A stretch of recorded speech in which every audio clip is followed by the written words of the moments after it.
이 칠흑 같은 어둠을 가르던 고급 세단의 타이어가 밤의 정적을 찢는 날카로운 파열음을 냈다. 굵은 빗줄기가 차창을 세차게 때렸고 와이퍼는 미친 듯이 움직이며 운전자의 시야를 확보하려 했었다. AU그룹의 총수. 강지우는 굳은 얼굴로 핸들을 움켜쥔 채 급정거한 차 안에서 숨을 골랐다. 그의 심장이 세차게 방망이질했다. 몇 초 전 그의 차 헤드라이트 불빛 속으로 작은 형체가 혜성처럼 뛰어들었다. 아이였다. 지훈은 심장이 철렁 내려앉는 기분으로 차문을 열고 쏟아지는 비 속으로 뛰어들었다. 아스팔트 위. 그의 차 범퍼 바로 앞에서 작은 아이가 넘어져 있었다. 다행히 아이는 다치지 않은 듯 겁에 질린 눈으로 그를 올려다보고 있었다. 괜찮니? 꼬마야, 지훈이 몸을 숙이며 물었다. 아이는 대답 대신 손을 뻗어 몇 발자국 앞에 떨어진 낡은 로봇 장난감을 가리켰다. 바로 그때였다. 하늘아, 애타는 여자의 목소리가 빗소리를 뚫고 들려왔다. 한 여자가 위태로운 걸음으로 달려와 아이를 품에 꼭 껴안았다. 그녀는 아이의 몸을 이리저리 살피며 괜찮은지 확인했다. 지우는 그 목소리에 온몸이 얼어붙는 듯했다. 그는 천천히 고개를 들었다. 흠뻑 젖은 채 아이를 안고 있는 여자의 얼굴이 헤드라이트 불빛에 드러났다. 5년. 그가 지독한 증오와 사무치는 그리움 속에서 단 하루도 잊어본 적 없는 바로 그 얼굴이었다. 윤서연. 그의 심장을 산산조각 내고 돈과 함께 사라져버린 여자. 윤서연. 그의 입에서 자신도 모르게 그녀의 이름이 흘러나왔다. 목소리는 빗물에 젖은 듯 축축하고 거칠었다. 서연은 그 목소리에 고개를 들었다.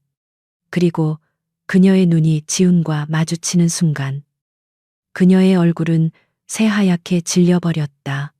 그녀의 눈동자에 떠오른 것은 반가움이 아닌 유령이라도 본 듯한 극심한 공포와 절망이었다. 그녀는 반사적으로 아이를 더욱 세게 껴안고 뒷걸음질 쳤다.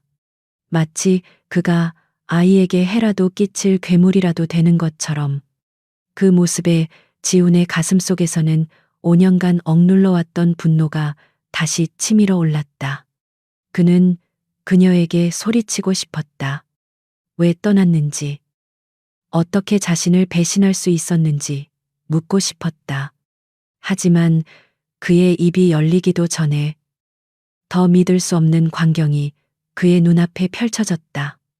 길모퉁이의 낡은 상점 처마 밑에서 작은 아이 2명이 더 달려나와 서연의 곁으로 모여들었다. 남자아이 하나, 여자아이 하나. 아이들은 겁에 질린 채 엄마의 옷자락을 붙들고 낯선 남자, 강지훈을 경계심 가득한 눈으로 쳐다보았다. 3명의 아이. 지훈의 머릿속이 하얗게 비어버렸다.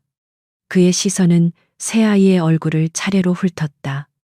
처음 차에 뛰어들었던 아이의 고집스러운 턱선, 2번째 남자아이의 날카로운 눈매, 그리고 마지막 여자아이의 입가에 어린 희미한 미소까지.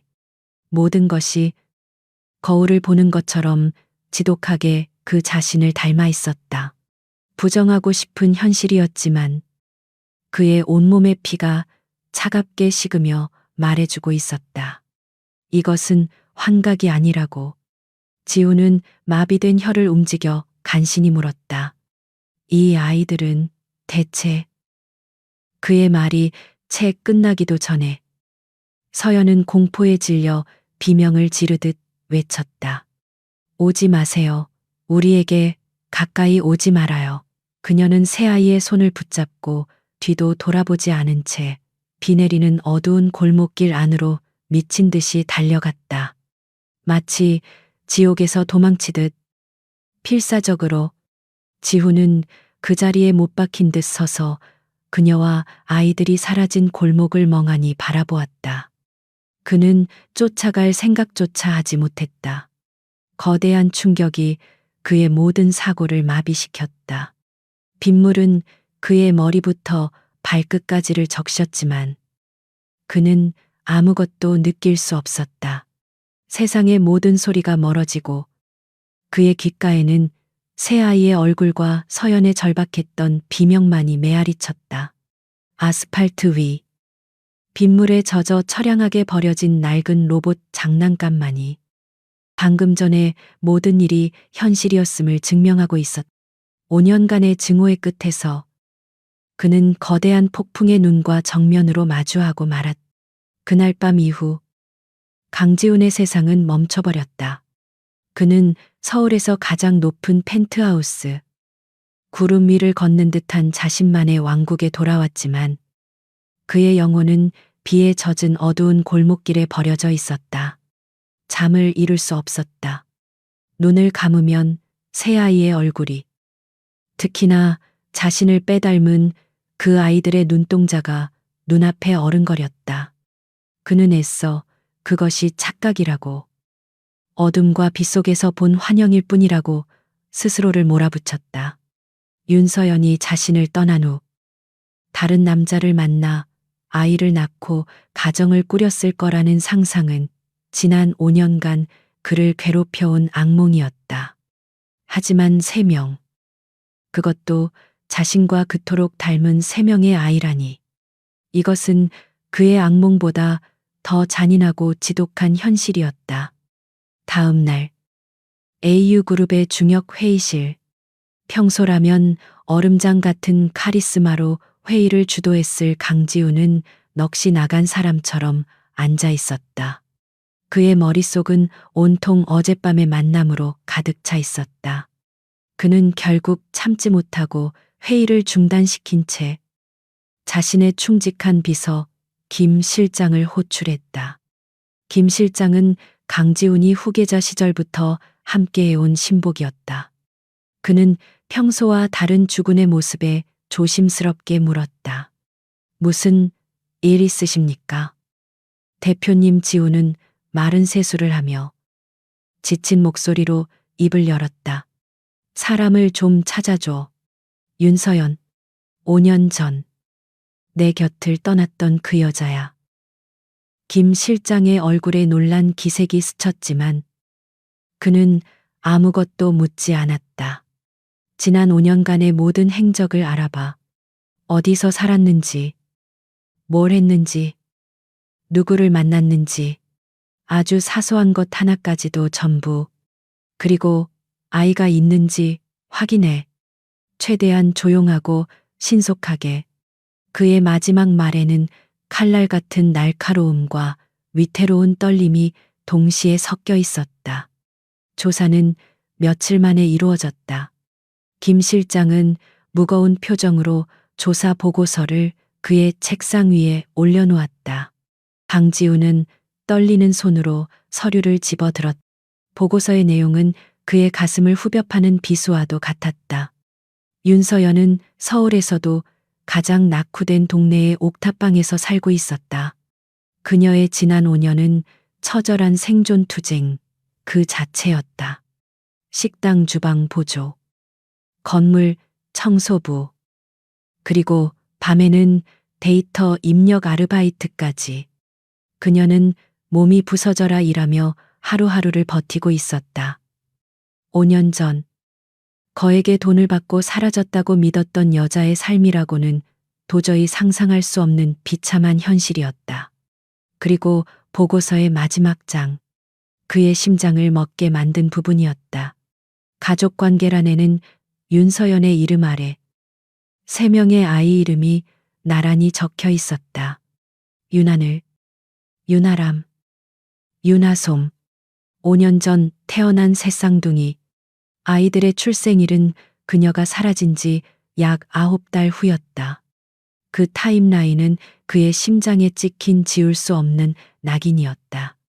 강지우는 보고서를 든 채 온몸을 부들부들 떨었다. 대체 무엇이 진실이란 말인가? 어머니 한선주 회장은 분명 그녀가 돈을 받고 떠났다고 했다. 새로운 인생을 살기 위해 자신을 버렸다고 했다. 그런데 왜 그녀는 이런 지옥 같은 삶을 살고 있는 거지? 그리고 이 아이들은 대체 그는 더 이상 이성적으로 생각할 수 없었다. 그는 직접 확인해야만 했다. 그날 밤 그는 운전기사도 없이 홀로 차를 몰아 그녀가 사는 동네로 향했다. 화려한 강남의 불빛을 뒤로하고 그의 차는 점점 더 어둡고 좁은 골목길로 들어섰다. 마침내 보고서에 적힌 주소. 가파른 언덕 위에 위태롭게 서 있는 낡은 다세대 주택 앞에 차를 세웠다. 그는 차 안에서 불 꺼진 옥탑방을 올려다보았다.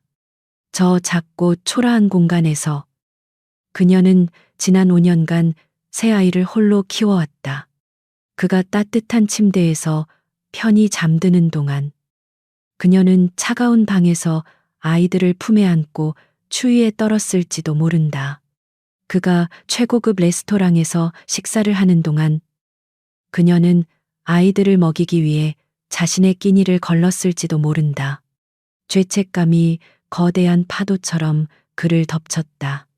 한참을 기다렸을까. 언덕 아래에서 익숙한 실루엣이 걸어오고 있었다. 윤서연이었다. 그녀는 여러 개의 쇼핑백을 양손에 든 채 힘겹게 언덕을 오르고 있었다. 마지막 남은 힘을 다 짜내는 듯한 그녀의 지친 발걸음 하나하나가 그의 심장을 내리찍었다. 그녀가 건물 안으로 사라진 후 옥탑방에 불이 켜졌다. 지훈은 차에서 내려 건물 맞은편의 어두운 골목에 몸을 숨겼다. 그리고 망원경을 꺼내 옥탑방 창문을 향해 들었다. 뿌연 창문 너머로 방 안의 풍경이 흐릿하게 보였다. 아이들이 엄마에게 달려가 제잘거리는 모습. 서연이 피곤한 기색에도 불구하고 아이들을 위해 저녁을 준비하는 모습. 그것은 가난하지만 평범하고 단란한 가족의 모습이었다. 그가 한 번도 가져보지 못했고, 그래서 더 경멸하고 외면했던 풍경. 그런데 지금 그 풍경이 그의 가슴을 이토록 아프게 뒤흔들고 있었다. 그는 아이들을 하나하나 자세히 살펴보았다. 보고서의 사진보다 훨씬 더 선명하게 보이는 아이들의 얼굴. 보면 볼수록 숨이 막힐 정도로 자신과 닮아 있었다.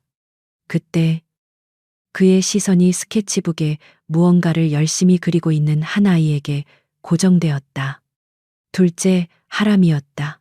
아이는 놀라운 집중력으로 그림을 그리고 있었다.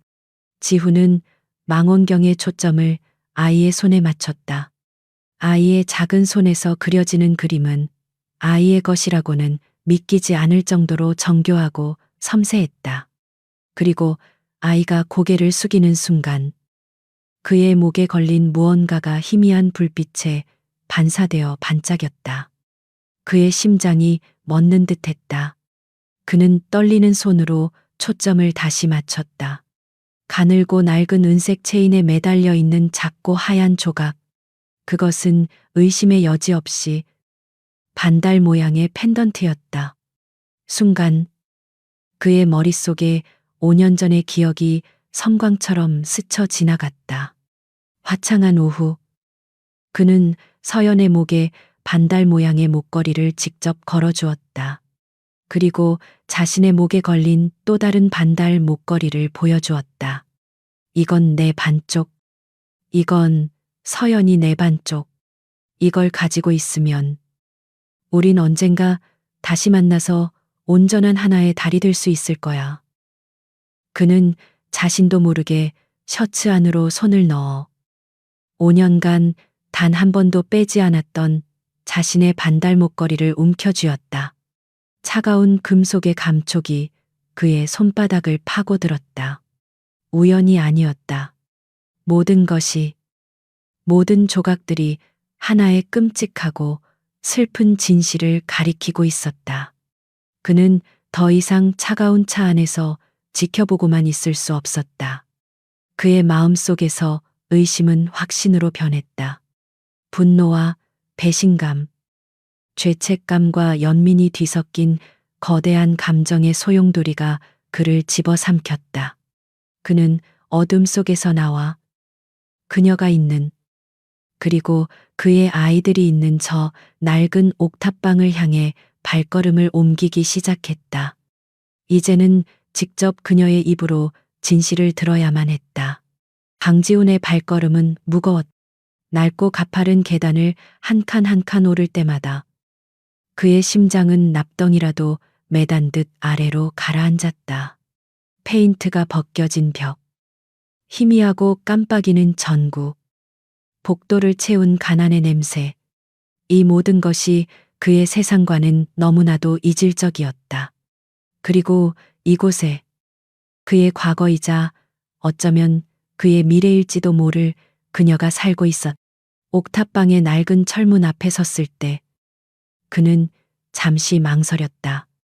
이 문을 열고 들어서는 순간 다시는 예전으로 돌아갈 수 없음을 직감했다.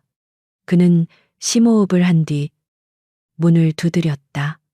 노크 소리가 좁은 복도에 유난히 크게 울렸다. 잠시 후 문이 조심스럽게 열렸다. 아이들인 줄 알았던 듯 윤서연의 얼굴에는 희미한 미소가 걸려 있었다. 하지만 문 앞에 서 있는 강지훈을 본 순간 그녀의 미소는 그대로 얼어붙었고 얼굴에서 핏기가 사라졌다. 그녀의 첫 반응은 문을 닫아버리는 것이었다. 하지만 지훈이 재빨리 문틈으로 발을 집어넣었다. 그는 폭력적이지 않으면서도 거부할 수 없는 단호함으로 문을 밀고 안으로 들어섰다. 얘기 좀 해. 방은 생각보다 더 작고 비좁았다. 하지만 그녀의 성격처럼 모든 것이 깔끔하게 정돈되어 있었다. 벽에는 아이들이 그린 것으로 보이는 크레용 그림들이 붙어 있었고, 한쪽 구석에는 낡았지만 깨끗한 장난감들이 정리되어 있었다. 돈이 아닌 사랑으로 지어진 집이었다. 그리고 그 온기 가득한 풍경이 그의 침입을 더욱 폭력적으로 느껴지게 만들었다. 나가주세요. 여긴 당신이 올 곳이 아니에요. 서연이 떨리는 목소리로 말했다. 그녀는 아이들이 자고 있는 작은 방의 문 앞을 필사적으로 가로막았다. 그녀의 눈에는 어젯밤과 같은 공포가 서려 있었다. 어떻게 여기까지 온 거예요? 제발, 우리를 그냥 내버려둬요. 지훈은 그녀의 애원에 대답하는 대신 셔츠 안에 넣어두었던 자신의 반달 목걸이를 꺼내 보였다. 어젯밤에 봤어. 아이의 목에 걸려 있던 걸. 그의 목소리는 애처로웠다. 분노보다는 깊은 상처와 혼란이 담겨 있었다. 진실을 말해줘. 서연아, 제발. 왜 이런 곳에서 이렇게 살고 있는 거야? 그리고 그 아이들, 내 아이들. 맞지? 그의 간절한 질문에 서연의 심장이 무너져 내렸다. 그녀는 모든 것을 털어놓고 그의 품에 안겨 울고 싶었다. 지난 5년간 짊어져온 모든 고통과 두려움을 내려놓고 싶었다. 하지만 그 순간 그녀의 뇌리에 5년 전 그날 한선주 회장이 남긴 차가운 목소리가 섬광처럼 스쳐 지나갔다. 내 아들 앞에 다시는 나타나지 마라. 만약 그 아이가 내 아들의 아이라는 게 밝혀지는 날엔 너와 내 아이 모두를 벌레처럼 짓밟아 버릴 테니. 그 기억은 그녀의 모든 희망을 얼어붙게 만드는 지독한 저주였다. 그녀는 아이들을 지켜야만 했다.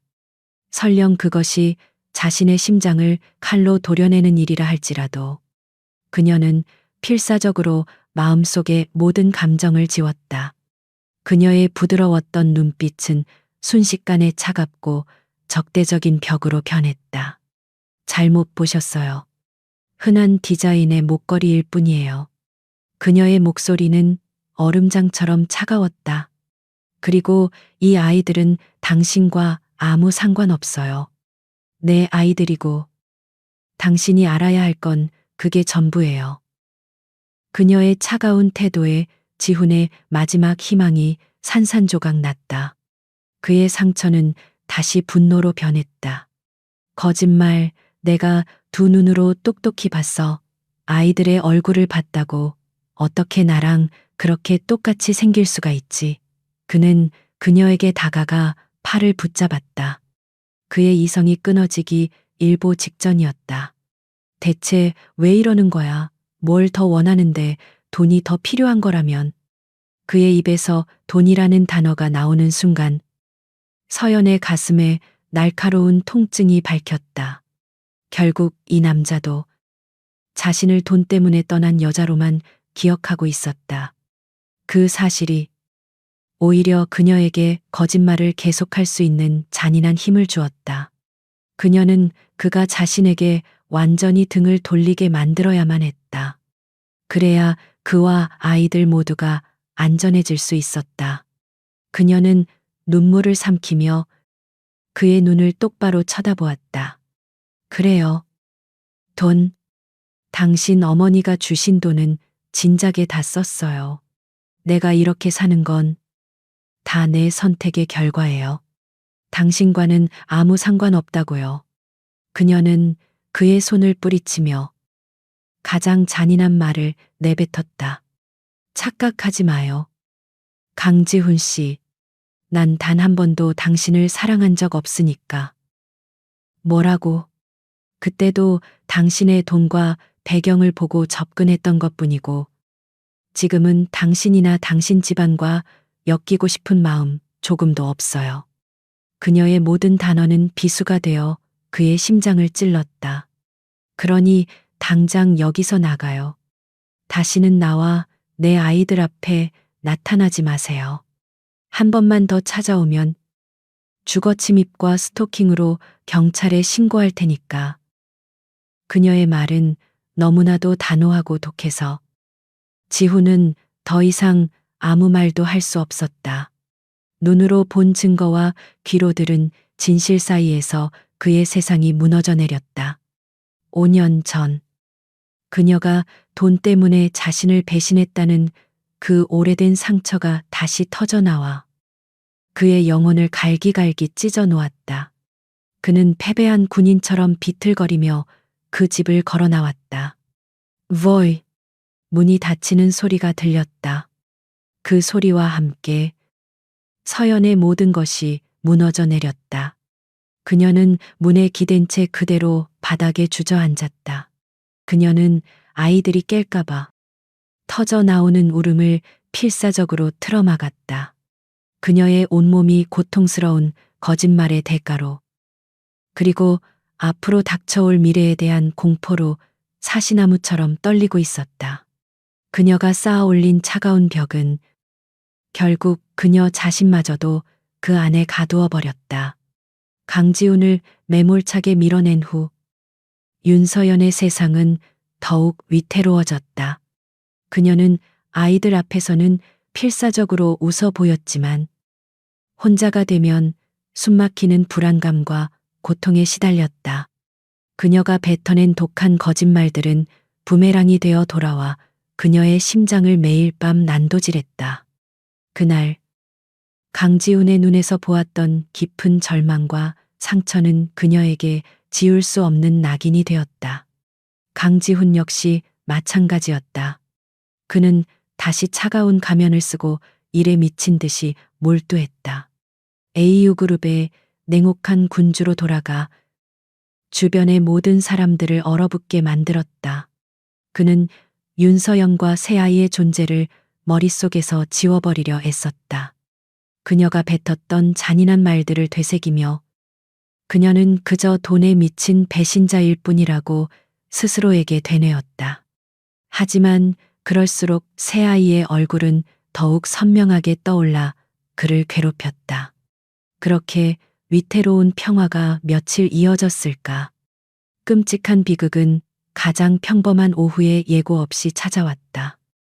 막내 하소미가 거실에서 그림을 그리다 말고 갑자기 쓰러졌다. 아이는 불덩이처럼 뜨거웠고 식은땀을 흘리며 정신을 차리지 못했다. 서연은 심장이 멎는 듯한 공포에 휩싸여 아이를 들쳐업고 미친 듯이 동네의 작은 병원으로 달려갔다. 의사는 단순한 감기 몸살이 아니라고 했다.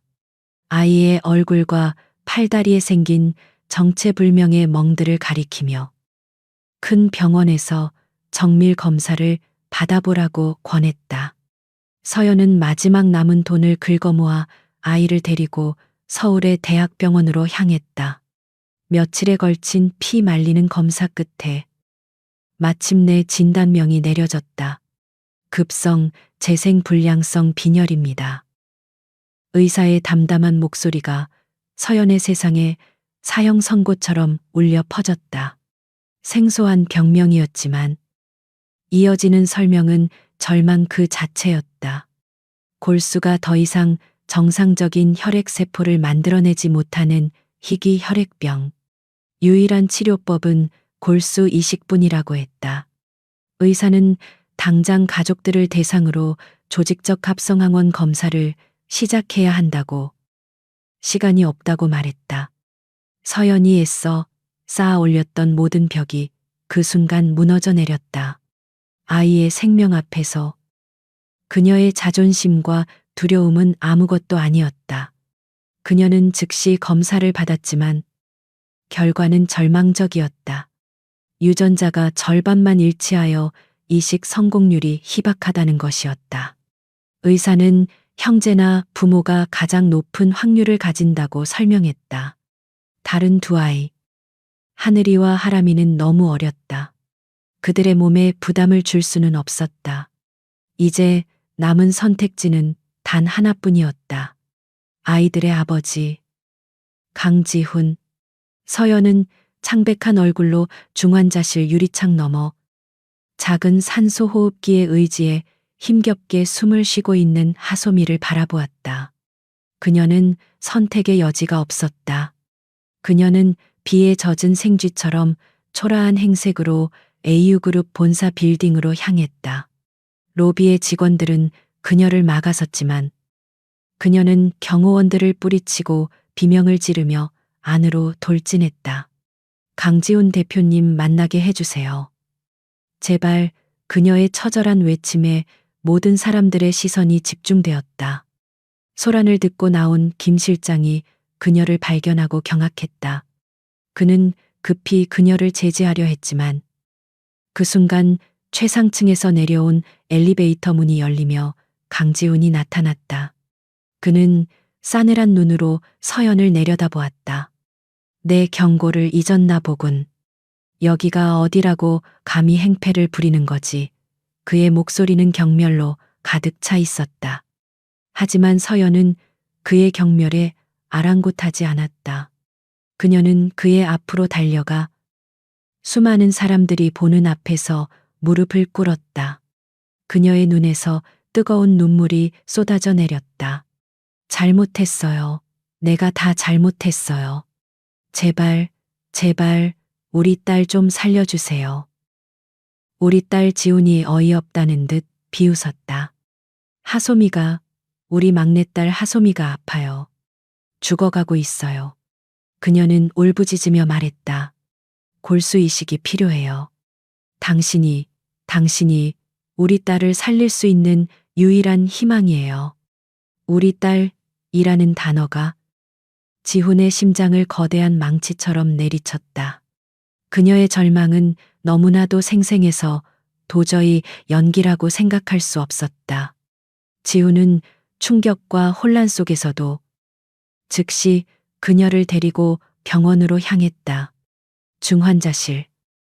창백한 얼굴로 색색거리며 잠든 작은 아이를 본 순간 그의 모든 분노와 의심이 녹아내렸다. 그는 아이의 얼굴에서 지울 수 없는 자신의 흔적을 발견했다. 그리고 가슴을 찢는 듯한 고통을 느꼈다. 의사는 이식을 위해서는 친자관계 확인이 법적으로 필수라고 설명했다. 긴급 DNA 검사가 즉시 시행되었다. 체열을 위해 아이의 가느다란 팔에 주삿바늘이 들어가는 것을 보며 지우는 주먹을 피가 나도록 세게 쥐었다. 소식을 듣고 병원으로 달려온 한선주 회장은 이 모든 상황을 의심과 분노가 뒤섞인 눈으로 지켜보고 있었다. 몇 시간이 지옥처럼 흘렀다. 마침내 검사 결과지가 의사의 손에 들려왔다. 지훈과 서연, 그리고 한선주 회장까지 모두가 숨을 죽인 채 의사의 입을 바라보았다. 의사는 검사지를 내려다보며 담담하지만 분명한 목소리로 말했다. 유전자 검사 결과 북권 확률 99%로 일치합니다. 강지훈 씨는 윤하늘, 윤아람, 그리고 윤하솜, 세 아이 모두의 친부임이 확인되었습니다. 의사의 말은 병원의 소독약 냄새와 뒤섞여 그 공간에 있던 모든 사람들의 영혼에 낙인처럼 새겨졌다. 지우는 그 자리에 주저앉을 뻔했다. 진실이었다. 그가 옳았다. 하지만 그 승리감은 어떤 기쁨도 주지 못했다. 대신 잃어버린 5년의 세월과 죽어가는 딸에 대한 미안함, 그리고 자신을 기만한 어머니에 대한 분노가 그의 온몸을 집어삼켰다. 한선주 회장의 얼굴은 종이장처럼 하얗게 질렸다.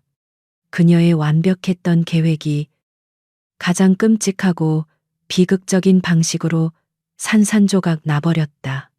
그녀는 유리창 너머의 작은 아이와 충격에 휩싸인 아들의 얼굴을 번갈아 보며 자신이 저지른 죄의 무게를 온몸으로 실감해야 했다. 차가운 병원 복도, DNA 검사 결과지 한 장이 모든 거짓과 오해의 벽을 무너뜨렸다. 하지만 그 잔인한 진실은 어떤 위안도 가져다 주지 않았다. 그들 앞에는 이제 한 아이의 생명을 구해야 한다는 더 거대하고 절박한 현실이 놓여 있을 뿐이었다. DNA 검사 결과지가 마치 최종 판결문처럼 세 사람 위에 군림했다.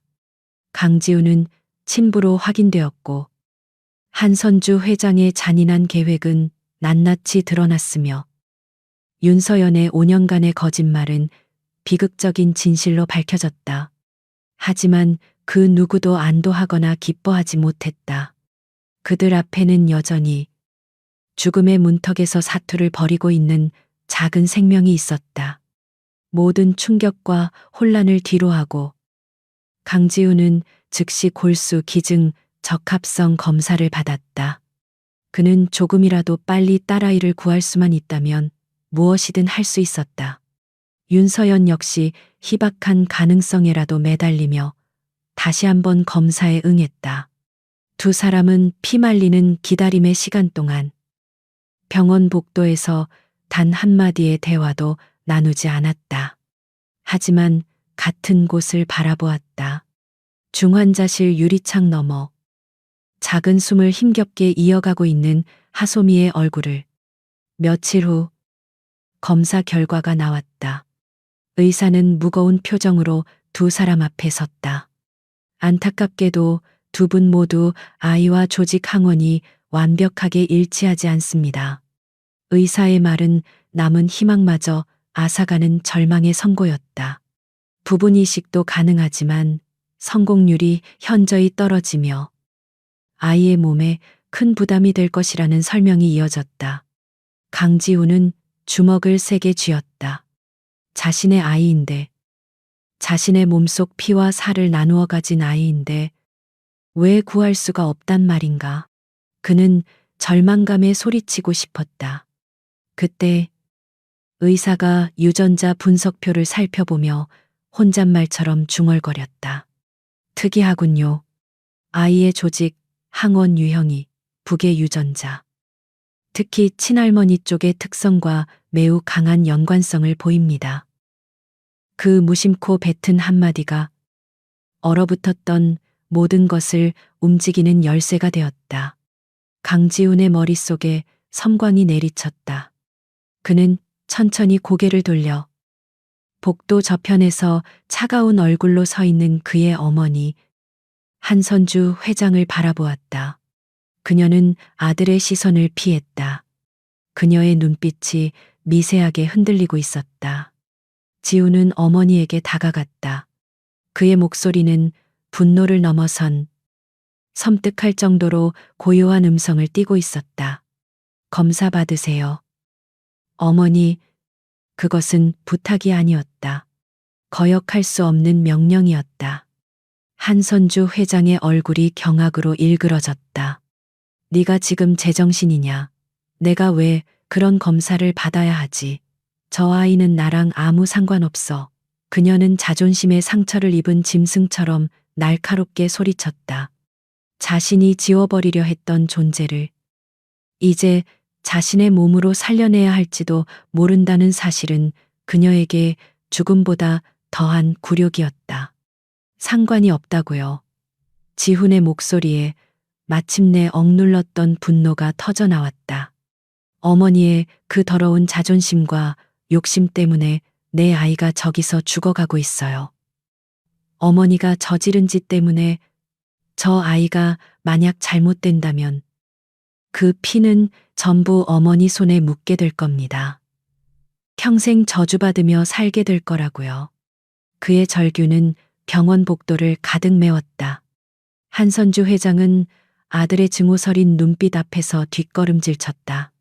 그녀는 평생 모든 것을 자신의 발 아래에 두고 통제하며 살아왔다. 하지만 지금 그녀는 자신의 아들 앞에서 그리고 유리창 너머의 작은 손녀 앞에서 완벽한 패배자가 되어 있었다. 마침내 그녀의 강철 같던 가면이 무너져 내리기 시작했다. 그녀의 눈에서 수십 년 만에 처음으로 뜨거운 눈물이 흘러내렸다. 그것은 후회의 눈물이었고 뒤늦게 깨달은 어리석음에 대한 통곡이었다. 그래, 내 말이 맞다. 다 내 탓이야. 그녀는 흐느끼며 바닥에 주저앉았다. 내가 그 아이를 그렇게 만들었어. 그녀는 아들의 바짓가랑이를 붙들고 지난 5년간 그녀를 괴롭혀온 모든 진실을 쏟아내기 시작했다. 그녀는 서연을 처음 만났던 날을 이야기했다. 가난하지만 당당했던 그녀의 눈빛이 얼마나 마음에 들지 않았는지, 자신의 아들의 완벽한 인생에 흠집이 될까봐 얼마나 두려웠는지, 그래서 그녀에게 돈 봉투를 내밀고 뱃속에 아이를 지우라고 협박했던 그날의 일을 모두 고백했다. 나는 널 위한 일이라고 생각했다. 지훈아. 그녀의 목소리는 절규에 가까웠다. 너의 미래를 위해서, 우리 가문을 위해서 그저 작은 오점 하나를 지우는 것뿐이라고 생각했어. 하지만 내가 틀렸어. 나는 내 아들의 심장을 도려내고 내 손주를 죽음으로 내몰고 있었던 거야. 그녀의 끔찍한 고백은 지훈에게 어떤 후련함도 주지 못했다. 대신 그의 마음을 채운 것은 깊은 슬픔과 연민이었다. 그는 어머니가 괴물이 아니라 그저 자신의 욕망과 야망 속에 갇혀버린 외롭고 가여운 여자였음을 깨달았다. 그의 분노는 차갑고 무거운 실망감으로 변해 가라앉았다. 복도 모퉁이에서 이 모든 것을 듣고 있던 서연 역시 조용히 눈물을 흘렸다. 자신의 인생을 망가뜨린 여자. 하지만 지금 그녀의 눈앞에 있는 것은 무서운 회장님이 아니라 그저 후회 속에 무너져 내린 한 명의 어머니일 뿐이었다. 한참을 울던 한선주 회장은 비틀거리며 자리에서 일어섰다. 그녀는 텅 빈 눈으로 중환자실을 바라보았다. 그리고 모든 것을 체념한 듯 힘없는 목소리로 말했다. 하겠다. 검사, 내가 받으마. 그것은 고귀한 희생의 선언이 아니었다. 모든 것을 잃어버린 자의 처절한 항복이었다. 잔인한 운명은 가장 잔인한 방식으로 그녀에게 죄의 대가를 묻고 있었다. 그녀는 자신의 손으로 더러운 과거를 씻어내고 손녀의 생명을 구해야만 하는 기로에 서게 된 것이다. 한선주 회장이 골수 검사를 받기로 결정한 후 병원에는 폭풍전야와 같은 무거운 침묵이 흘렀다. 어른들은 모두 각자의 감옥에 갇혀 있었다. 강지우는 딸의 병실과 어머니의 병실을 오가며 복잡한 감정과 씨름했다. 윤서연은 하소미의 침대 곁을 한시도 떠나지 않고 아이의 작은 손을 잡은 채 기도만 할 뿐이었다. 한선주 회장은 검사를 받은 후 누구와도 마주치지 않고 병실에 칩거했다. 어른들의 세계가 비극과 후회로 멈춰버린 동안 아무도 예상치 못한 곳에서 작은 반란이 시작되고 있었다. 강지훈이 마련해준 병원의 작은 휴게실에서 하늘이와 하람이는 자신들만의 방식으로 이 전쟁에 뛰어들 준비를 하고 있었다. 아이들은 어른들이 생각하는 것보다 훨씬 더 많은 것을 보고 듣고 느끼고 있었다. 아이들은 엄마의 슬픔을 보았다. 밤마다 몰래 숨죽여오는 엄마의 등을 보았다. 그리고 동생 아소미가 왜 아픈지, 그 모든 것의 원인이 무서운 할머니 때문이라는 것도 어렴풋이 짐작하고 있었다. 아이들은 더 이상 엄마가 우는 것을 보고만 있을 수 없었다. 그들은 자신들의 방식으로 엄마를 지켜야겠다고 결심했다. 작전 개시는 첫째 하늘이의 몫이었다. 하늘이는 평범한 아이가 아니었다. 그는 어릴 때부터 수사 코드의 세계에 천재적인 재능을 보였다. 서연이 낡은 태블릿 PC를 사주었을 때 그는 게임 대신 프로그래밍 언어를 장난감처럼 가지고 놀았다.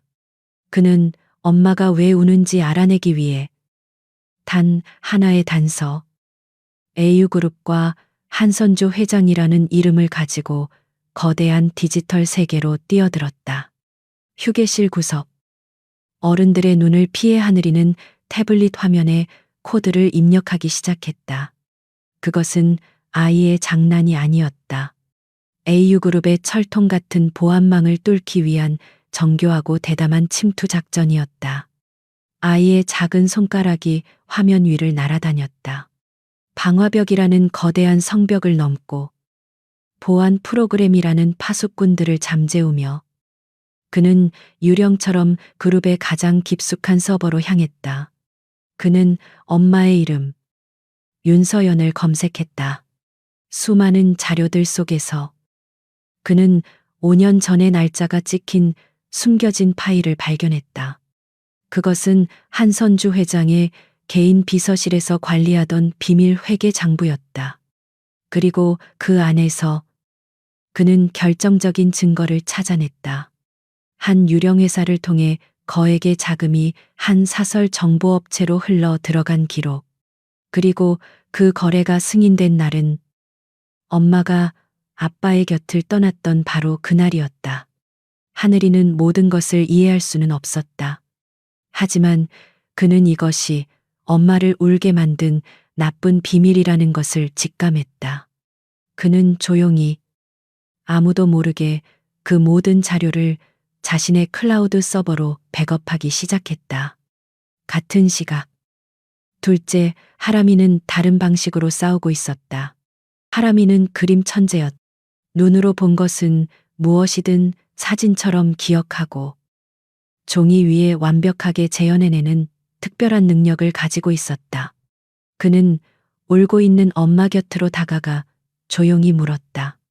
엄마, 5년 전에 엄마를 힘들게 했던 나쁜 아저씨들. 어떻게 생겼어? 서연은 아이의 뜬금없는 질문에 놀랐지만 슬픔에 잠겨 무심코 대답했다. 한 명은 키가 크고 눈에 흉터가 있었어. 다른 한 명은 아주 뚱뚱했지. 그녀는 그 끔찍했던 날의 기억을 떠올리며 몸을 떨었다. 하람이는 엄마의 말을 듣고 자신의 낡은 스케치북을 펼쳤다. 아이는 눈을 감고 무언가를 떠올리려 했었다.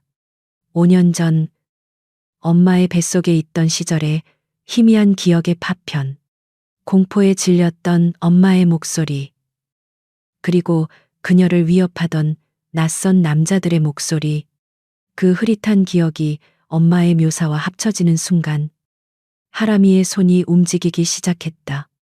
연필이 종이 위를 스치는 소리만이 방 안에 가득 찼다.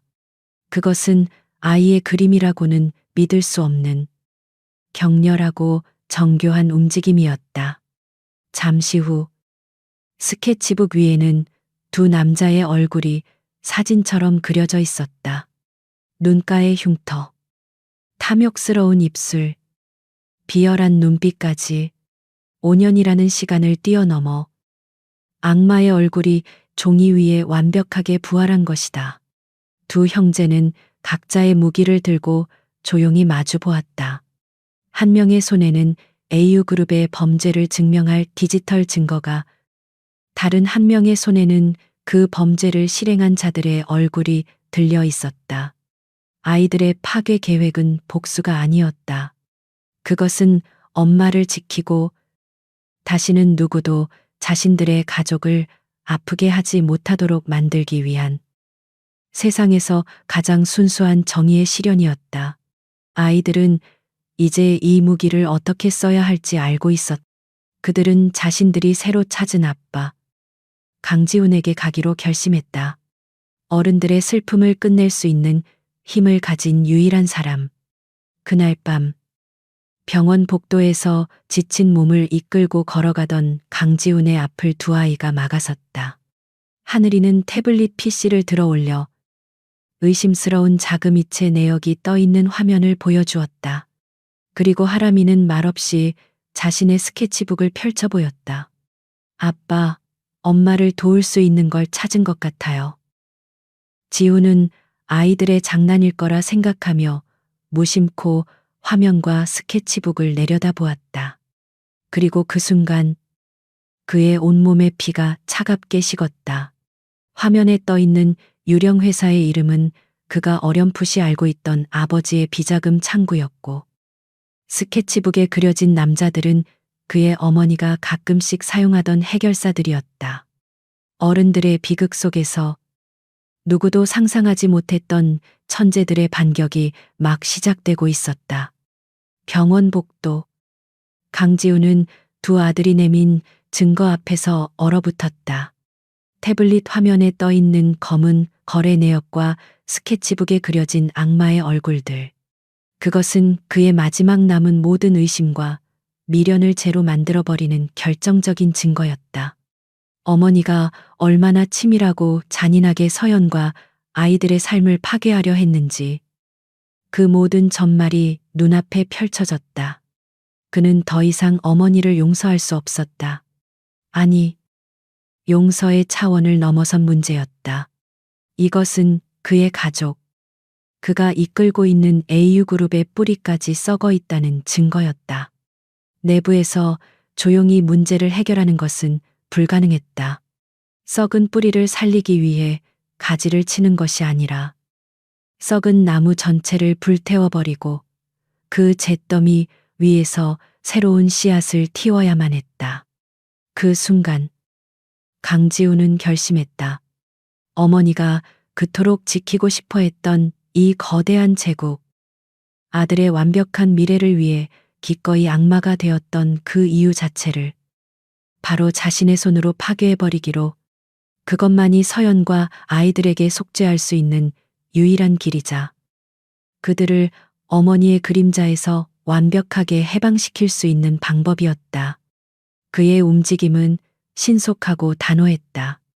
그는 즉시 자신의 법무팀과 김 실장을 병원으로 호출했다. 회의실이 된 병원의 작은 휴게실에서 그는 충격적인 지시를 내리기 시작했다. 내가 가진 AU그룹의 모든 지분과 개인 자산을 정리해. 그리고 내 이름으로 된 사임서를 준비하도록 해. 김 실장은 경악하며 그를 말렸다. 대표님 제정신이십니까? 이것은 대표님께서 평생을 바쳐 이룩하신 모든 것입니다. 하지만 지훈의 눈빛은 흔들리지 않았다. 내 모든 것은 애초에 거짓과 다른 사람의 희생 위에 세워진 것이었어. 이제 그걸 제자리로 돌려놓을 시간이 된 것뿐이야. 그는 덧붙여 정리된 모든 자산으로 희귀병 아동들을 위한 의료재단을 설립하라고 지시했다. 모든 준비를 마친 후 그는 기자회견을 열기 전 마지막으로 해야 할 일들을 처리했다. 그는 먼저 하소미의 병실로 향했다. 서연은 지친 얼굴로 아이의 곁을 지키고 있었다. 그는 조용히 그녀의 곁에 앉아 자신이 하려는 일을 담담하게 이야기했다. 서연은 그의 계획을 듣고 경악했다. 그녀는 그의 손을 잡으며 애원했다. 그러지 마세요. 당신의 인생을 전부 버릴 필요는 없어요. 이건 당신 잘못이 아니잖아요. 그녀는 그가 자신과 아이들 때문에 모든 것을 잃는 것을 원치 않았다. 하지만 지우는 부드럽게 고개를 저었다. 아니, 내 잘못이야. 진실을 외면하고 널 믿지 못했던 내 잘못이야. 그는 서연의 손을 잡고 말했다. 내 인생의 업적은 A그룹의 CEO가 아니야. 하늘이, 하람이, 하소미의 아버지가 되는 것. 그리고 당신의 남자가 되는 것. 이제야 그걸 깨달았어. 이것은 버리는 게 아니라 진짜 내 것을 되찾기 위한 과정이야. 그는 마지막으로 어머니 한선주 회장의 병실을 찾았다. 그는 아이들이 찾아낸 증거들을 그녀의 침대 위에 던졌다. 그리고 자신이 곧 열 기자회견에 대해 이야기했다. 사임과 전 재산 기부, 어머니가 그토록 지키려 했던 가문의 유산이 바로 그녀의 아들 손에 의해 공중분해될 것이라는 선고였다. 한선주 회장은 아무 말도 하지 못했다. 그녀의 눈에 담겨 있던 도끼와 오만이 사라지고 텅 빈 절망만이 남아 있었다. 아들을 위한 완벽한 제국을 꿈꿨던 그녀의 야망이 결국 그 제국의 완벽한 파멸이라는 최악의 결과로 돌아온 것이다. 그리고 마침내 운명의 기자회견이 시작되었다. 수백 명의 기자들이 몰려든 회견장은 터질 듯한 긴장감으로 가득 찼다. 강지훈은 피곤하지만 결연한 표정으로 연단에 섰다. 수많은 카메라 플래시가 터졌지만 그는 흔들리지 않았다. 그의 입에서 나온 첫마디는 A그룹 총수직 사퇴 선언이었다. 회견장은 순식간에 아수라장이 되었다. 하지만 그것은 시작에 불과했다. 그는 자신의 가족이 저지른 과오와 그룹의 도덕적 해이에 대해 모든 책임을 지겠다고 말했다. 그리고 마침내 가장 사적인 고백을 시작했다. 저에게는 세상에서 가장 사랑하는 3명의 아이들이 있습니다. 그는 떨리는 목소리로 말을 이었다. 그 아이들의 어머니는 제가 평생을 걸고 사랑했던 유일한 여인, 윤서연 씨입니다. 하지만 저희 가족의 이기심과 잘못된 판단으로 그들은 지난 5년간 세상에 존재하지 않는 사람들처럼 고통 속에서 살아야만 했습니다. 그는 모든 것을 고백했다. 그리고 마지막 가장 충격적인 선언을 했다. 저는 오늘부로 A그룹의 모든 지분과 제 개인의 전 재산을 사회에 환원하겠습니다. 이 모든 자산은 제 딸 하소미의 이름을 딴 하솜희망재단을 설립하여 전국의 희귀병 아동들을 위해 쓰일 것입니다. 그는 빈손으로 모든 것을 내려놓겠다고 선언했다. 기자회견장은 그야말로 폭탄을 맞은 듯했다. 대한민국 역사상 전례 없는 스캔들이자 전례 없는 희생이었다. 강지훈은 수많은 질문과 카메라 세례를 뒤로하고 조용히 회견장을 빠져나왔다. 그는 더 이상 거대 제국의 황태자가 아니었다. 그는 그저 한 여자와 세 아이에게 빚을 진 평범한 남자 강지훈일 뿐이었다. 그는 병원으로 돌아왔다. 하소미의 병실. 서연이 그를 기다리고 있었다. 두 사람은 아무 말 없이 서로를 바라보았다. 그의 희생은 수만 마디의 사과와 변명보다 더 깊은 진심을 그녀에게 전해주었다. 그는 자신의 낡은 세상을 파괴함으로써 비로소 그녀와 아이들이 함께할 새로운 세상을 만들 수 있는 자격을 얻은 것이다. 강지훈의 기자회견은 세상을 뒤엎는 태풍과도 같았다. AU그룹의 신화는 무너졌고 한선주 회장의 이름은 비정한 재벌 총수라는 오명과 함께 끝없이 추락했다. 그녀가 평생을 바쳐 쌓아 올린 모든 것이 바로 그녀의 아들 손에 의해 하룻밤 사이에 잿더미로 변해버렸다. 하지만 정작 폭풍의 눈이었던 병실 안은 이상할 정도로 고요했다. 한선주 회장은 병실 TV를 통해 아들의 선언을 모두 지켜보았다. 그녀는 분노하지도 절망하지도 않았다. 이미 모든 것을 잃어버린 사람처럼 텅 빈 눈으로 화면을 응시할 뿐이었다. 그녀가 지키려 했던 제국은 사라졌다. 이제 그녀에게 남은 것은 아무것도 없었다. 바로 그때 의사가 병실로 들어왔다.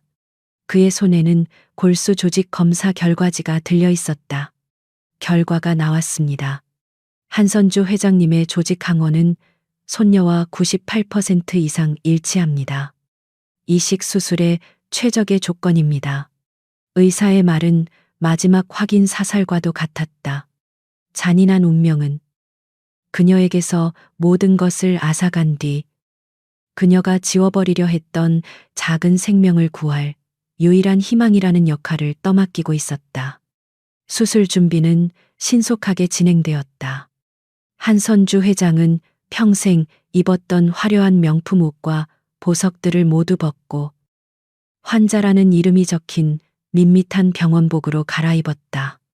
권력과 불안은 갑옷을 모두 벗어던진 그녀는 그저 늙고 병약한 한 명의 여자일 뿐이었다. 수십 년 만에 처음으로 그녀는 자신의 나약한 민낯과 마주해야 했다. 수술실로 들어가기 직전 지훈이 그녀를 찾아왔다. 두 사람 사이에는 무거운 침묵이 흘렀다. 증오도 원망도 아니었다. 모든 것이 끝나버린 자리에 남은 공허함이었다. 지훈은 잠시 망설이다가 나직하게 입을 열었다. 감사합니다. 어머니, 그것은 용서의 말이 아니었다. 그녀가 저지른 수많은 죄악 속에서 단 하나, 생명을 살리려는 이 마지막 행위에 대한 최소한의 인정이었다. 그녀가 수술실로 향하는 침대에 누워있을 때 복도 저편에서 서연이 그녀를 지켜보고 있었다. 서연은 말없이 깊이 고개를 숙였다. 자신의 인생을 망가뜨린 여자에 대한 원망을 넘어 지금 이 순간 자신의 딸을 위해 기꺼이 수술대에 오르는 한 인간에 대한 예의였다. 그때 하늘이와 하람이가 그녀의 침대 곁으로 다가왔다. 아이들은 더 이상 그녀를 무서워하지 않았다. 아이들의 눈에는 경계심 대신 순수한 연민과 호기심이 담겨 있었다. 하람이는 말없이 자신이 그린 그림 한 장을 그녀의 손에 쥐어주었다. 그림 속에는 커다란 해바라기가 활짝 웃고 있었다. 아이의 순수한 선의에 수십 년간 얼어붙어 있던 한선주 회장의 심장에 아주 미세한 균열이 생기기 시작했다. 수술실의 문이 닫혔다. 수술이 진행되는 동안 수술실 밖의 시간은 지독하게 느리게 흘러갔다. 지훈과 서연은 나란히 앉아 서로의 손을 꼭 잡은 채 기도했다. 아이들은 김 실장의 품에 안겨 잠이 들었다. 길고 고통스러운 기다림의 시간이었다. 그리고 그 시간, 차가운 수술대 위, 마취에 깊이 빠져든 한선주 회장의 의식은 길고 긴 꿈의 터널을 헤매고 있었다. 그녀의 인생이 주마등처럼 스쳐 지나갔다. 가난을 지긋지긋해하며 성공을 향해 독하게 내달렸던 젊은 시절. 남편의 사랑을 얻지 못하고 그 집착을 아들에게 쏟아부었던 외로운 시간들.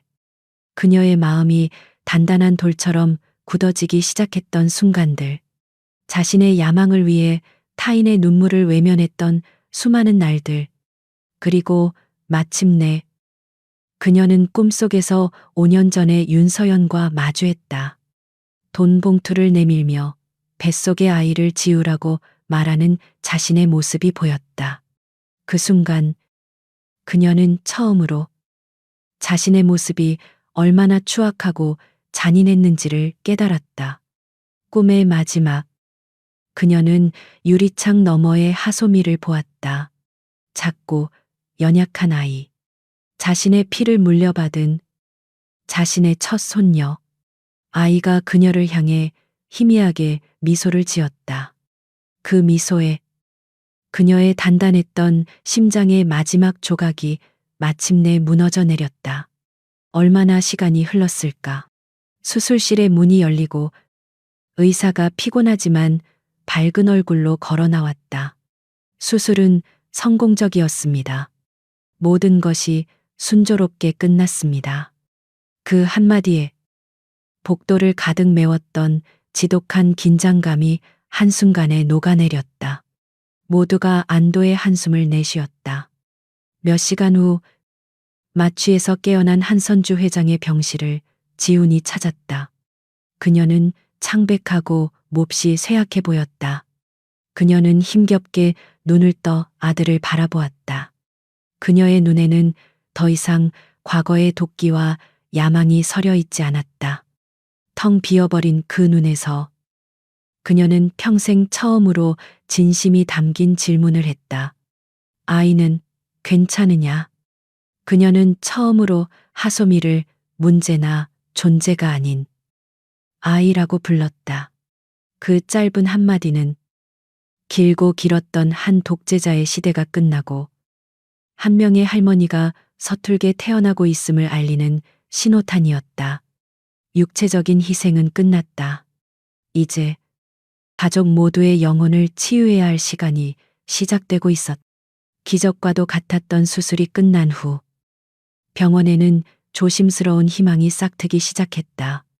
하소미는 중환자실에서 일반 병실로 옮겨졌고 할머니의 골수는 작은 아이의 몸 안에서 서서히 새로운 생명을 만들어내고 있었다. 아이의 창백했던 뺨에 아주 희미하게 혈색이 돌기 시작하던 날, 서연은 몇 년 만에 처음으로 소리내어 울었다. 그것은 안도의 눈물이었다. 강지우는 아이의 곁을 지켰다. 그는 더 이상 A유그룹의 대표가 아니었다. 그는 그저 딸의 재롱에 웃고 아들들의 장난에 머리를 극적이는 평범한 아빠가 되어가고 있었다. 그는 서툰 솜씨로 아이들에게 책을 읽어주었고 함께 그림을 그렸다. 잃어버렸던 5년의 시간을 단 며칠 만에 보상할 수는 없었지만 그는 매 순간 최선을 다해 아이들의 세상으로 걸어 들어가고 있었다. 한선주 회장 역시 회복 중이었다. 하지만 그녀의 회복은 육체적인 것 이상의 의미를 가졌다. 권력과 불안은 갑옷을 모두 벗어 던진 그녀는 병실 침대에 누워 비로소 자기 자신과 마주할 수 있었다. 그녀는 아들 하람이가 쥐어준 해바라기 그림을 매일같이 들여다보았다. 그 순수한 그림 속에서 그녀는 자신이 평생토록 경멸하고 외면했던 가치를 발견하고 있었다.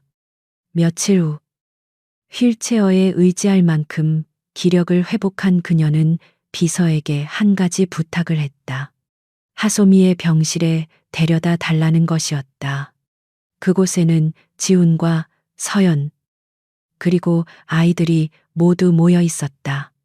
그녀의 갑작스러운 등장에 병실 안의 공기는 순간적으로 얼어붙었다.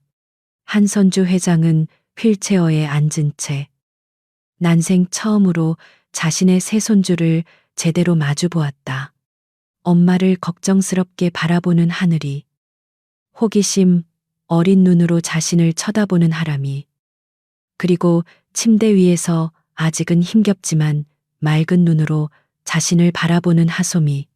그녀의 시선이 하솜이에게 머물렀다. 자신의 몸 일부를 나누어 가진 자신의 핏줄. 그녀는 비서의 도움을 받아 힘겹게 휠체어에서 일어섰다. 그리고 모두가 지켜보는 앞에서 평생 단 한 번도 누구에게도 굽혀본 적 없었던 허리를 숙였다. 그녀는 서연을 향해, 그리고 아이들을 향해 깊이, 아주 깊이 고개를 숙였다. 내가 잘못했다. 그녀의 갈라진 목소리가 조용한 병실을 울렸다. 변명도 이유도 없었다. 오직 순수한 사죄의 말이었다. 그녀는 고개를 들어 눈물이 가득 고인 눈으로 서연을 바라보았다. 용서해달라는 말은 하지 않겠다. 나는 그럴 자격이 없으니까. 하지만 정말 미안하다. 그리고 그녀는 아이들에게 시선을 돌렸다. 이 어리석은 할미 때문에 너희 엄마가 많이 아팠다. 정말 미안하구나. 그녀의 진심 어린 사죄에 서연의 마음을 올가매던 마지막 증오의 사슬이 끊어지는 듯했다. 그녀는 거창한 용서의 말을 하는 대신 조용히 다가가 그녀를 부축하여 다시 휠체어에 앉혔다. 어떤 말보다 더 깊은 위로와 이해가 담긴 행동이었다. 지우는 그 모든 광경을 복잡한 심경으로 바라보았다. 지독했던 악연의 고리가 마침내 끊어지고 있었다. 그날 이후 한선주 회장은 공식적으로 AU그룹의 모든 직위에서 물러나 경영 일선에서 완전히 은퇴했다. 그녀는 평생을 바친 그룹도 부와 명예도 모두 내려놓았다. 그녀의 처벌은 법정에서 이루어지지 않았다. 대신 평생 자신의 죄를 되돌아보며 가족들의 신뢰를 되찾기 위해 노력하며 살아야 하는 더 길고 외로운 형벌을 스스로에게 내린 것이다. 마침내 하솜이가 퇴원하던 날, 그들은 지훈의 차가운 펜트하우스로 가지 않았다. 지훈은 그들을 위해 도시 외곽에 작은 정원이 딸린 아담한 집을 마련해 두었다. 그곳은 더 이상 황금 감옥이 아닌 진짜 가족의 집이었다. 그날 저녁, 5 식구는 처음으로 한 식탁에 둘러앉아 저녁을 먹었다. 아이들은 자신의 방이 생겼다는 사실에 신나서 제잘거렸다. 서연은 그 모습을 보며 몇 번이고 눈물을 훔쳤다. 지훈은 서툴지만 정성스럽게 아이들의 접시에 반찬을 놓아주었다. 평범하기 그지없는 저녁 식사 풍경이었지만 그들에게는 기적과도 같은 순간이었다. 밤이 깊어 지훈과 서연은 잠든 아이들의 방을 조용히 둘러보았다. 아이들은 새 침대에서 세상 모르고 평화롭게 잠들어 있었다. 지훈은 잠든 하람이의 목에 걸린 반달 목걸이를 보았다. 그는 서연에게 조용히 물었다. 왜 이 목걸이를 아이에게 걸어준 거야? 서연은 희미하게 미소 지으며 대답했다. 우리가 부서져 있던 시간 속에서도 이 아이가 온전한 하나였다는 걸 잊지 않게 해주고 싶었어요. 당신의 반쪽을 가졌다는 걸. 언젠가는 아빠를 만날 수 있을 거라는 희망을 버리고 싶지 않았어요. 두 사람은 잠든 아이들을 한참 동안 멀차 바라보았다. 길고 길었던 폭풍우가 마침내 그쳤다. 상처는 깊었지만 이제 그 상처를 보듬고 서로를 치유해줄 가족이 곁에 있었다. 어둠이 완전히 걷히고 그들의 세상에 새로운 아침이 밝아오고 있었다. 치유의 여정은 이제 막 시작되고 있었다. 시간은 상처를 치유하고 아픔을 아물게 하며 새로운 희망을 가져다 주었다. 강지훈과 윤서연. 그리고 새 아이는 더 이상 서울의 삭막한 빌딩 숲에 살지 않았다. 그들은 푸른 바다가 보이는 작은 해안가 마을에 새로운 보금자리를 꾸렸다. 그곳은 과거의 아픔과 상처가 닿지 않는 그들만의 작은 천국이었다. 강지우는 더 이상 AU그룹의 대표가 아니었다. 그는 작은 서점을 운영하며 아이들에게 책을 읽어주고 함께 모래사장에서 성을 쌓는 평범한 아빠가 되었다. 그의 얼굴에서는 더 이상 과거의 냉철함과 고독을 찾아볼 수 없었다. 대신 아내를 바라보는 따뜻한 눈빛과 아이들의 웃음소리에 행복해하는 평범한 남자의 미소가 자리 잡고 있었다. 윤서연은 더 이상 생계를 위해 여러 개의 일을 전전하지 않았다. 그녀는 작은 정원을 가꾸고 아이들을 위해 맛있는 간식을 만들며 그동안 누리지 못했던 평범한 엄마의 행복을 만끽했다. 두려움과 불안이 떠나간 그녀의 얼굴은 5년 전보다 훨씬 더 아름답고 평화롭게 빛나고 있었다. 아이들은 밝고 건강하게 자랐다. 하소미는 기적처럼 병을 이겨내고 이제는 누구보다 건강하고 활발한 아이가 되었다. 하늘이는 자신의 천재적인 재능을 더 이상 어두운 비밀을 파헤치는 데 쓰지 않았다. 대신 아빠의 서점 홈페이지를 만들어주거나 동생들을 위한 재미있는 게임을 프로그래밍했다. 하람이의 스케치북에는 더 이상 악당의 얼굴이 아닌 행복하게 웃고 있는 가족들의 모습만이 가득했다. 가장 놀라운 변화는 한선주 회장에게서 찾아왔다. 그녀는 모든 것을 내려놓고 조용한 시골로 내려가 지내고 있었다. 그녀는 한 달에 한 번 아이들을 보기 위해 조용히 마을을 찾아왔다. 그녀는 더 이상 과거의 오만한 총수가 아니었다. 서툰 솜씨로 아이들에게 선물을 건네고 함께 시간을 보내기 위해 노력하는 어색하지만 진심 어린 할머니가 되어 있었다. 어느 날 오후 그녀는 하소미와 함께 정원의 벤치에 앉아 있었다. 하소미는 작은 손으로 할머니의 주름진 손을 꼭 잡았다. 할머니, 고맙습니다. 저를 살려주셔서요. 아이의 순수한 한마디에 한선주 회장은 조용히 고개를 숙여 눈물을 흘렸다. 그것은 그녀가 평생을 바쳐받아온 그 어떤 찬사보다 더 값진 구원의 말이었다. 그날 저녁 온 가족이 함께 저녁 노을이 지는 바닷가에 모였다. 붉은 빛으로 물든 하늘 아래 5사람의 그림자가 길게 늘어졌다. 지우는 자신의 목에 걸려 있던 반달 목걸이를 풀었다. 그리고 하람이의 목에 걸려 있던 또 다른 반달 목걸이를 조심스럽게 풀어달라고 했다. 그는 2개의 반달 조각을 아이들의 작은 손바닥 위에 올려놓았다. 2개의 조각이 만나 하나의 온전하고 둥근 달 모양을 만들었다. 펜던트의 뒷면에는 희미하게 지훈 그리고 서연이라는 이름이 새겨져 있었다. 지훈은 아이들을 끌어안으며 말했다. 봐봐. 아빠와 엄마는 이렇게 반쪽짜리였단다.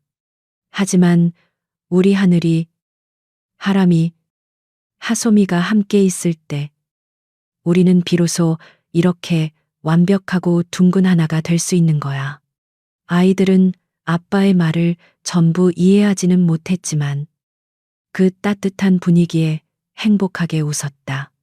서연은 그런 지훈과